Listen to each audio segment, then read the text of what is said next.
I'm Nicole LaFiandra. And I'm Anna Ray Brunn. You're watching the NSLC Comcast.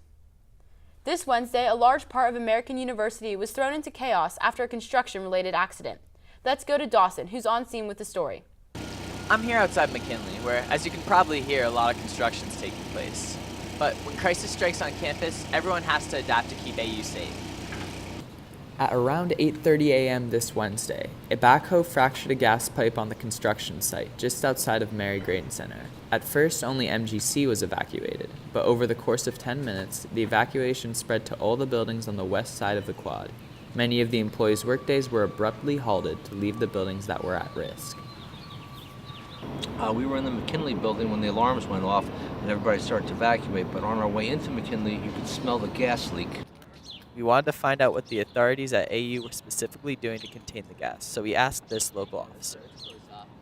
Well, I came in once the incident actually started. So, to my knowledge, we got a report of a fire alarm being pulled in the building, manual pull station. Once we got over here, we learned that it was a possible cause. It was possibly somebody smelling the odor of gas. And so that's when we went into our regular procedures as far as setting a perimeter, calling the necessary agencies or companies, so Washington Gas, our own facilities folks, DC Fire to respond so we can assess the situation properly. After all the confusion in the morning, thankfully, AU has returned to what is just another day on campus. This is Dawson Escott, signing off. Thank you, Dawson. It's good to know that our campus is equipped to handle an unexpected crisis.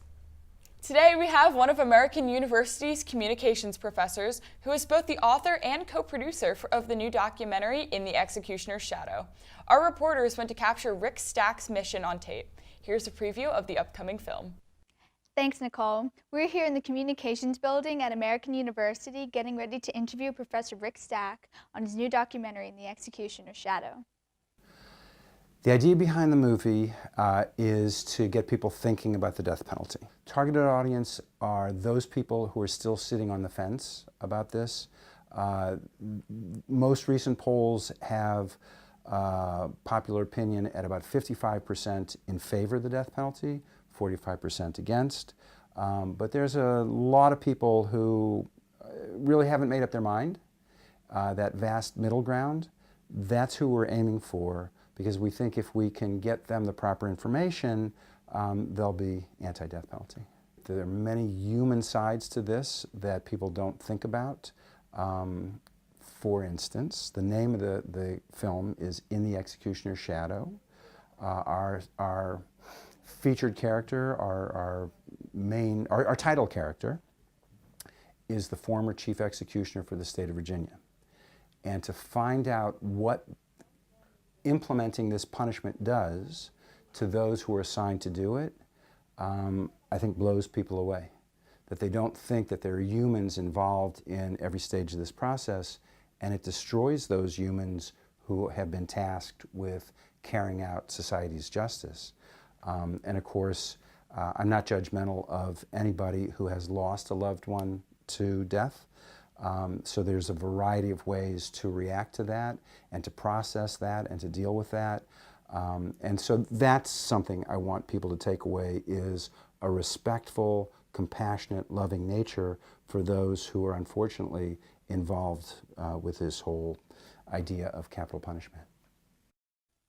Thanks, Rick, for the insight on your upcoming film. Back to you guys in the studio. Thanks, Madison. You really had us on the edge of our seats. To watch the documentary, stay tuned for the official release at the Chesapeake Film Festival in October.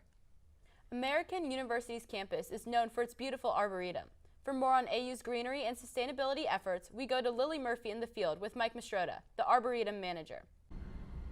There are 12 rooftop gardens around AU's campus that Mike Mastrota oversees. However, he is not only responsible for these, but he also is in charge of statues located throughout the campus gardens. These little guys represent grandfathers. One represents military power and the other represents scholarships. Being green is an integral part of AU's campus. I walked around a few of these gardens with Mike Mastrota. This area we're walking through now was just recently planted as part of our Campus Beautification Day. Every year, faculty, students, staff, alumni, and neighbors volunteer for a day in order to help beautify AU's campus to celebrate Earth Day. Yeah, it's a really fun event. Everybody gets a custom designed t-shirt, and we have a big barbecue and raffle prizes at lunchtime. So it's a really fun activity. Do you choose the different plants and flowers that are around campus? Yes, we do. And being an arboretum, we try to kind of increase our diversity on campus. We plant things that are native, of course, but also things that are not native, as long as they're not invasive or create other, environmental issues. Why working with campuses, arboretum? Yeah, I've been here for about 20 years, so it's been nice. I've been able to see the changes over the years and see how these spaces that we create are used by faculty, students, staff, neighbors, alumni. So we get involved with a lot of different types of things. So yeah, it's been a very enjoyable job for me. Thanks, Mike. Now back to the studio. Thanks, Lily. We look forward to visiting AU's 12 rooftop gardens and also participating in AU's Earth Day efforts.